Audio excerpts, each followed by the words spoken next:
আসসালামু আলাইকুম। আমি আরিফুল ইসলাম আছি আপনাদের সাথে। আজকে আমরা ড্রাইভিং লাইসেন্স সম্পর্কে আলোচনা করব। একটি নতুন ড্রাইভিং লাইসেন্স করার জন্য কি কাগজপত্রের প্রয়োজন হয় সে বিষয় সম্পর্কে আলোচনা করব।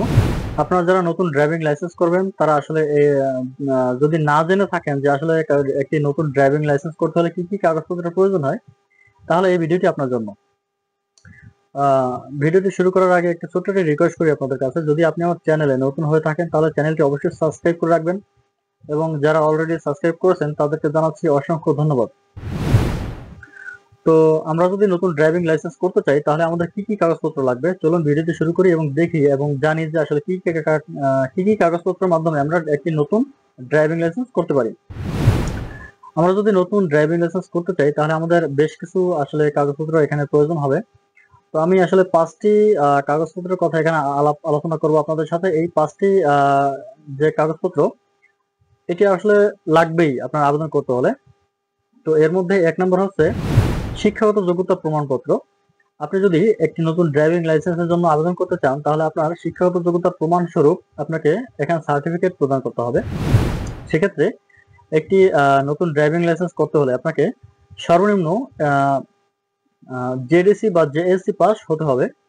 আপনি অষ্টম শ্রেণী পাস, আপনাকে সর্বনিম্ন অষ্টম শ্রেণী পাস থাকতে হবে একটি নতুন ড্রাইভিং লাইসেন্স করার জন্য। এবং সেক্ষেত্রে আপনাকে অবশ্যই শিক্ষাগত যোগ্যতার প্রমাণস্বরূপ আপনাকে সর্বনিম্ন একটি অষ্টম শ্রেণী পাস সার্টিফিকেট প্রদান করতে হবে এবং সর্বোচ্চ যা থাকে আপনার সেটি আপনি প্রদান করবেন। তারপর হচ্ছে জাতীয় পরিচয়পত্র। আপনি যদি একটি নতুন ড্রাইভিং লাইসেন্স করতে চান আপনার এখানে জাতীয় পরিচয়পত্র অবশ্যই দাখিল করতে হবে, অথবা জন্ম নিবন্ধন কার্ড। যদি আপনি বাংলাদেশের স্থায়ী নাগরিক হিসেবে আপনার একটি জাতীয় পরিচয়পত্র এখানে দাখিল করতে হবে, অথবা একটি জন্ম নিবন্ধন কার্ড এখানে আপনাকে শো করতে হবে। তো এরপর হচ্ছে একটি ইম্পর্টেন্ট বিষয়, যেটি হচ্ছে আসলে মেডিকেল সার্টিফিকেট। আপনাকে বিআরটিআর যে ওয়েবসাইট আছে সেই ওয়েবসাইট থেকে একটি সার্টিফিকেট, যে মেডিকেল সার্টিফিকেটের একটি ফর্ম আপনি ডাউনলোড করবেন। ডাউনলোড করার পরে ওইটি প্রিন্ট করে নিয়ে আপনাকে যে কোনো একটি রেজিস্টার্ড ডাক্তার কর্তৃক একটি মেডিকেল সার্টিফিকেট সংগ্রহ করতে হবে।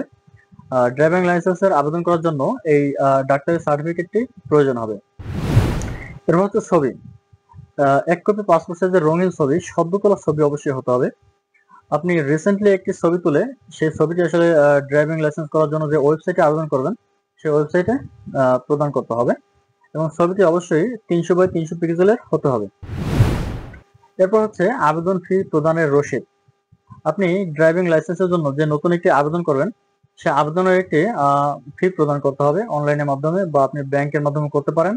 যদি ব্যাংকের মাধ্যমে করে থাকেন তাহলে অবশ্যই যে ড্রাইভিং লাইসেন্সের ফি প্রদানের যে রসিদটি আছে সেই রসিদটি আবেদন করার সময় প্রয়োজন হবে।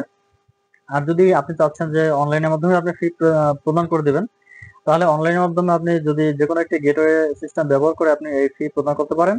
সেক্ষেত্রে আপনার রসিদটি প্রয়োজন নেই, কারণ আপনার ফিটি অনলাইনের মাধ্যমে পেমেন্ট হয়ে যাবে। তো এই সমস্ত আসলে কাগজপত্র, এই সমস্ত বিষয়বস্তু আপনাকে জানা প্রয়োজন আপনার একটি নতুন ড্রাইভিং লাইসেন্স করার জন্য। একটি নতুন ড্রাইভিং লাইসেন্স করতে হলে আপনাকে এই সমস্ত ডকুমেন্টসের প্রয়োজন হবে আপনার। তো এই ছিল আসলে মূলত ড্রাইভিং লাইসেন্স করার জন্য যে কাগজপত্রের বিষয়বস্তু আলোচনা। যদি আপনি নতুন একটি ড্রাইভিং লাইসেন্স করতে চান তাহলে এই কাগজপত্রগুলো আপনার প্রয়োজন হবে। আশা করি ভিডিওটি ভালো লেগেছে আপনার। যদি ভিডিওটি ভালো লাগে অবশ্যই একটি শেয়ার দিয়ে দেবেন এবং চ্যানেলটি সাবস্ক্রাইব করে রাখবেন।